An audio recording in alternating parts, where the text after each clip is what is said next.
Il n'y a pas si longtemps, des astronomes ont découvert une planète qui a reçu le nom d'UCF-1.01. Ce monde est situé à environ 33 années-lumière de la Terre. Cela fait de la planète notre voisine directe, dans l'ordre cosmique des choses bien sûr. Honnêtement, le corps spatial n'est qu'une planète candidate parce que les astronomes n'ont pas encore mesuré sa masse, mais ils ont de grands espoirs. La potentielle planète est très différente de notre Terre. À seulement 2,7 millions de kilomètres de son étoile, elle complète son orbite en 1 jour et demi. C'est un monde brûlant et désert où les températures à la surface atteignent 540 degrés. Plus étonnant encore, la planète entière est susceptible d'être couverte de magma. Même si UCF-1.01 a déjà eu une atmosphère, elle a très certainement disparu depuis. Mais alors la question est la suivante. Et si la Terre avait un jour connu un événement catastrophique et qu'il avait laissé notre planète dans le même état, bouillonnante, avec une surface recouverte d'une épaisse couche de lave? Les gens réussiraient-ils à s'adapter à de telles conditions et à se déplacer pour vivre sous terre? Cela semble incroyable, mais les experts sont sûrs qu'avec le temps, les humains deviendraient des taupes, saines et plutôt heureuses. Bien sûr, la vie serait très différente de ce qu'elle est aujourd'hui. Fini les couchers et les levées de soleil. Plus de voyages en avion, ni d'exploration spatiale, à moins que les gens ne trouvent un moyen de lancer une fusée depuis le sous-sol. Plus de pique-nique dans le parc ou de bains de soleil au bord de la mer. Les gens seraient obligés de construire un vaste réseau de tunnels souterrains qui relierait les grandes villes. Les transports les plus probables dans ce nouveau monde seraient les trains à grande vitesse silencieux et les voitures électriques. Après s'être déplacés sous terre, les gens auraient des difficultés non seulement physiques, mais aussi psychologiques. Au début, leur nouvelle maison serait un endroit sombre, stérile, sans air frais et sans couleur. Pour s'adapter à ces conditions de vie difficiles, les gens devraient apporter quelques modifications à leur concept. Des serres, des parcs bien éclairés avec des arbres et des illusions du ciel, des odeurs et des sons familiers, tout cela aiderait les gens à s'adapter à leur nouvelle vie. Après avoir vécu sous terre pendant plusieurs générations, les gens commenceraient à avoir une apparence un peu différente. Pâles à cause du manque de lumière du soleil, avec de grands yeux sensibles adaptés à un éclairage plus faible et des poumons plus développés. Et imagine l'odeur. Quant à la possibilité même de vivre sous terre, eh bien écoute, tu peux imaginer les profondeurs de la Terre comme une énorme masse de roches solides comprimées. Mais la réalité est différente. Cette masse est fortement fissurée. L'eau coule le long des crevasses et des fissures de la couche extérieure de la planète, la croûte. Certains de ces cours d'eau atteignent des profondeurs de plusieurs kilomètres.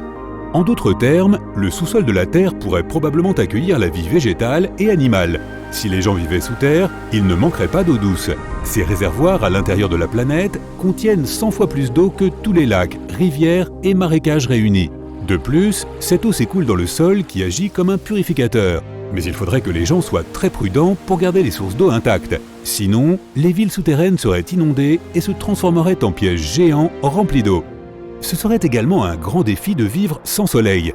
Les plantes ne peuvent pas survivre sans la lumière ultraviolette du soleil. Elle est absolument nécessaire à la photosynthèse, car la lumière du soleil est utilisée pour obtenir des nutriments à partir du dioxyde de carbone et de l'eau. L'un des sous-produits de ce processus est l'oxygène, dont les gens ne peuvent pas se passer. Donc, pas de lumière du soleil, pas de plantes, pas d'oxygène. La lumière du soleil est également cruciale pour les humains. Par exemple, elle aide ton cerveau à libérer de la sérotonine, une hormone qui stimule ton humeur et te donne la sensation d'être concentré et calme. Grâce au rayonnement UV du soleil, ta peau produit de la vitamine D. C'est vital pour un système immunitaire fort et des os, des dents et des muscles sains. C'est pourquoi les gens devraient trouver un substitut à la lumière du soleil. Heureusement, les lampes LED, qui peuvent émettre des longueurs d'onde UV, pourraient produire la lumière dont le corps humain et les plantes ont tant besoin. Dans le nouveau monde souterrain, il n'y aurait plus de grands champs éclairés par le soleil. Au lieu de cela, il y aurait des serres tentaculaires avec des lumières LED brillantes au plafond. Des machines spéciales alimenteraient les plantes et les cultures avec de l'eau recyclée, riche en nutriments. Dans certaines zones, situées dans d'étroites failles souterraines, les gens utiliseraient quelque chose comme des conteneurs d'expédition au lieu de serres. Ces conteneurs seraient remplis de rangées verticales de plantes et d'ampoules LED bleues et rouges. Quant aux gens, ils devraient suivre un régime alimentaire riche en vitamine D. Cela signifierait qu'ils devraient manger beaucoup de jaune d'œuf, de fromage, de poisson, d'épinards, de soja, etc. Si ces aliments ne suffisaient pas, des suppléments de vitamine D feraient l'affaire.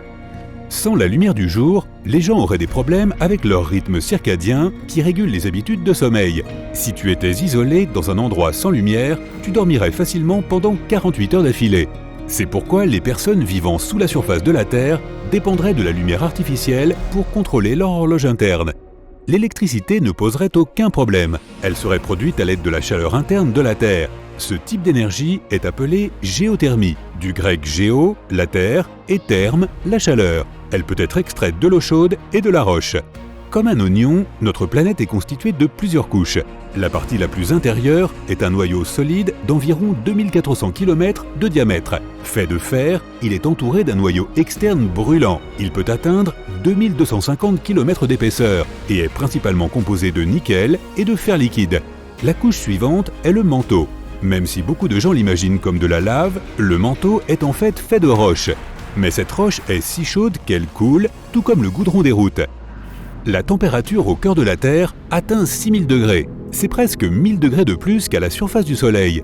Le manteau est également brûlant. Plus de 4000 degrés à la frontière avec le noyau à 200 degrés, dans ses parties extérieures. Pas étonnant que les gens n'aient pas de difficulté à transformer toute cette chaleur en énergie électrique.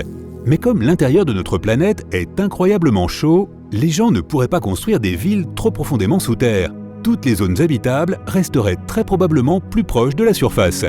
La partie la plus externe de la Terre, la croûte, est comme la coquille d'un œuf dur. Elle est brisée en blocs gigantesques appelés plaques tectoniques. Lorsque deux plaques entrent en collision, des montagnes se forment et de nouvelles failles apparaissent au fond des océans. Leur largeur est différente, de 40 km sous les continents à 8 km sous les océans. Ces blocs se déplacent, flottant sur le manteau de la Terre, lentement, presque imperceptiblement. Cela signifie que les villes souterraines se déplaceraient également, mais il serait presque impossible de remarquer ces mouvements. Au fait, les gens ont commencé à croire qu'il pourrait y avoir un monde à l'intérieur de notre planète au XVIIe siècle. Cette idée a donné naissance à la théorie de la Terre creuse. Elle prétendait que la moitié de la planète était absorbée par son poids en surface. Sous la surface, il y avait un espace vide. Un petit soleil était accroché au centre de cette cavité, créant un environnement tropical confortable à l'intérieur de la surface de la Terre. On pouvait entrer à l'intérieur de la Terre par l'une des ouvertures situées près des pôles sud et nord. On croyait qu'une race d'humains avancés vivait à l'intérieur de la planète. Ils étaient pacifiques et auraient vécu pendant des siècles. Bon, évidemment, pas des humains. Ils avaient des technologies uniques, par exemple des véhicules flottants. Et comme le climat à l'intérieur de la planète était bien plus bénéfique qu'à la surface, cette race était beaucoup plus forte et plus saine. Même si cette idée ressemble à de la science-fiction, plusieurs scientifiques célèbres l'ont soutenue. Certaines personnes sont encore sûres qu'il y a un autre monde à l'intérieur de notre planète. Mais si la Terre était creuse, elle n'aurait pas de champ magnétique. Et sans champ magnétique, les vents solaires débarrasseraient notre planète de son atmosphère en un clin d'œil. Cela laisserait notre planète verte déserte et inhabitable, comme les Mars. Le champ magnétique de notre planète existe grâce au processus qui se déroule en son centre, très peu profond. Les métaux liquides se déplacent constamment dans le noyau externe de la Terre, générant des courants électriques. Lorsque la planète tourne autour de son axe, les courants électriques forment un puissant champ magnétique. Le côté de la magnétosphère tourné vers le Soleil est aussi grand que 10 rayons terrestres. Et l'autre côté s'étend en une magnétoqueue qui s'étend sur 200 fois le rayon de la Terre.